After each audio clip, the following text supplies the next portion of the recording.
kapag na-dismiss yan, makakalaya na po si FPRRD, and sa legal yon, sa perspektibong politikal, sa optics or sa paningin, okay, uuwing bayani si FPRRD. So yan ang maganda. Or kung hindi, regardless kung ano man ang kalabasan, bayani na siya sa point of view or perspective ng kanyang mga supporters. Punta naman tayo sa kung may probable cause, magkakaroon ng full-blown trial at sa dinami-dami po ng complainants, witnesses at bigat ng folders, mga ebidensya na yan, baka kulangin po ang 1 year. Okay? And more than that, gagastos po ng pagkalaki-laki yung kampo po ni President Duterte kasi resources po niya yung ginagamit niya, sarili niyang legal team, sarili niyang mga abogado, and hindi naman po basta-basta ang paggastos mula Pilipinas pabiyahe ng dahig every time may family siya or mga legal team niya na bumabiyahe para mag-appear sa court.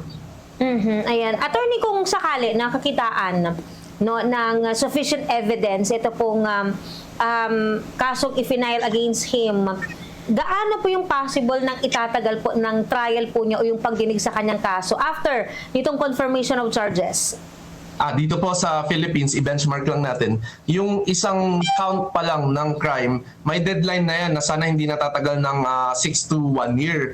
Paano pa po kaya kung sakali doon na ang dami pong complainants na lumapit, dumulog para magreklamo? Kaya lang, ang difference dito, iba kasi yung setup nila doon, kaya may manner and may means sila na i-facilitate orderly nang hindi napapabayaan yung quality ng pagdinig. Kaya, pero I may be wrong, wag naman sana, pero baka lagpas 1 year pa po na matapos kung lahat po ay pakikinggan. Yung pacing na lang po, nakadepende kung ano yung scheduling. Monthly ba yan? Weekly? Kasi nakakapagod naman kung everyday. Wala din naman ng sapat na araw or panahon ang depensa na sagutin kung everyday naman ang pacing ng trial. Attorney Francis, kung sakali man na may bentahe na nakikita nyo sa panig po ni former President Duterte dito sa kanyang kinakaharap na kaso, pwede pa nating mapunto po yun o makita po ngayon?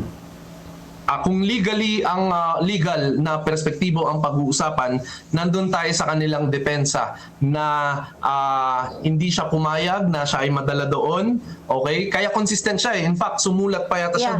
Yun yata ang huling na i-publish na kanyang nilagdaang communication na ayaw na lang niya umattend, wini-waive niya yung right niya. So, pinapanindigan niya yung theory niya na allegedly kinidnap siya ng Philippine government kasi chartered yung plane at against his will, pinadala siya doon sa dahig. Yun yung advantage niya sa legal side. Kaya lang kasi meron tayong prinsipyo sa international law na maaari man na hindi regular yung pagkakuha sa'yo, pagkadakip sa'yo, ngunit binigyan ka naman ng due process ay makakure or kumbaga mabubura nun yung mga depekto kung paano ka man na inaresto. Sa aspetong political, very much advantage ito ng kampo ng Duterte dahil parang appeal to sympathy ito eh, or parang mas naha-highlight dito na ginampanan ni President Duterte yung kanyang role sa anti-illegal drug campaign na yan. Pero syempre, hati ang perspektibo, nandun pa rin tayo sa